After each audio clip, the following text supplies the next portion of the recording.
I Duke si erano ripromessi di non fare pezzi con Phil Collins, ma magari qualcuno si arrabbia, ma non vorrei, perché sarei più un gabrieliano io.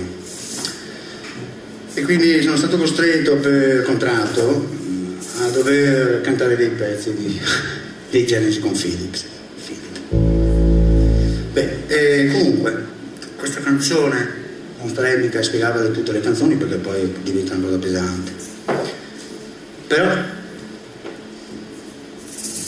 tutti sanno cosa mangiamo, tutti sanno cosa pensiamo, tutti sanno cosa votiamo, ma non sanno quello che sogniamo. Intendo.